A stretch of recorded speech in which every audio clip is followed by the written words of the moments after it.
Series में आपका स्वागत है। पी सीरीज चैनल को सब्सक्राइब करने के लिए सब्सक्राइब के लाल बटन दबाएं और नए नए गानों को सबसे पहले सुनने के लिए बेल आइकन को दबाना ना भूलें। भैया हम सिंगर कौशल बाबला तमाम भोजपुरिया श्रोतागण के गोड़ छू के गोड़ लगत बानी। आप लोगन के बीच रोमांटिक चैता गीत लेके आइल बानी। ई गाना के सहयोगी हमारे रविंद्र भैया बाड़ा। आशा न पूर्ण विश्वास है कि रउआ लोगन पसंद जरूर करब और दुलार प्यार जरूर देहब।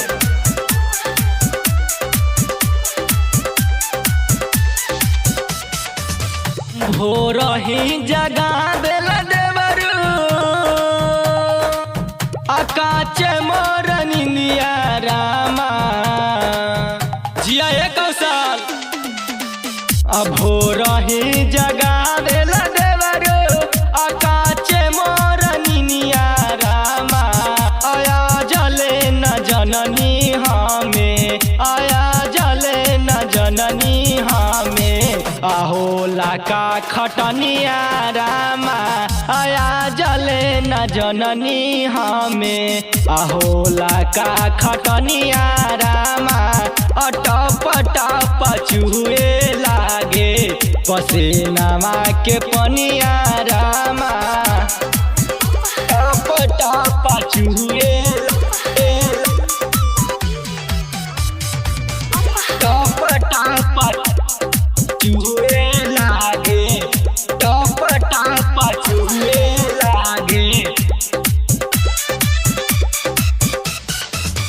हंस हंस के देवरू कहे काटे के कटनिया हो।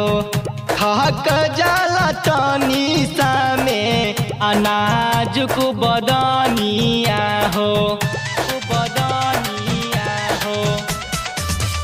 हंस हंस के देवरू कहे आ काटे के कटनिया हो।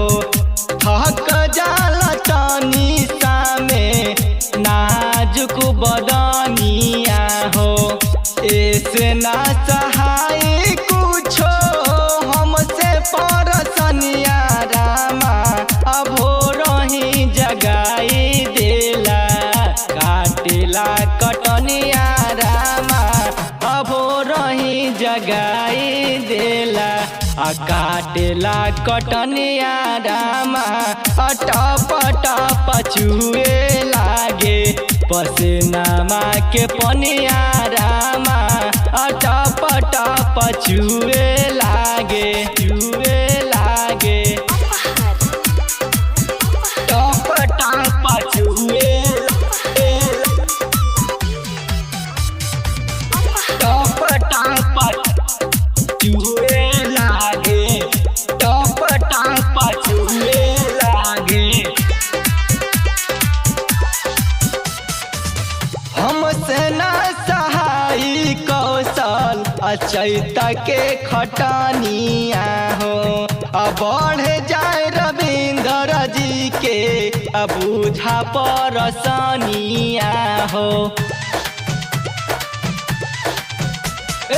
हमसे ना सहाय कौशल चैता के कटनिया हो। बढ़ जाए रविंद्र जी के बूझा परसनिया हो। घर ही में रह के करम चौका बरतनिया रामा आया बना सहाय देवरू आहो लाका खटनिया रामा आया बना सहाय देवरू आहो लाका खटनिया रामा टप टप चुए लागे पसीनामा के पनिया रामा टप टप चुए लागे। भोर ही जगह बेला देवरू काटेला कटनिया रामा आया जले न जननी हमें। आहो लाका खटनिया रामा आया जले न जननी हमें। आहो लाका खटनिया रामा टप टप चुए लागे पसीनावा के पनिया रामा टप टप चुए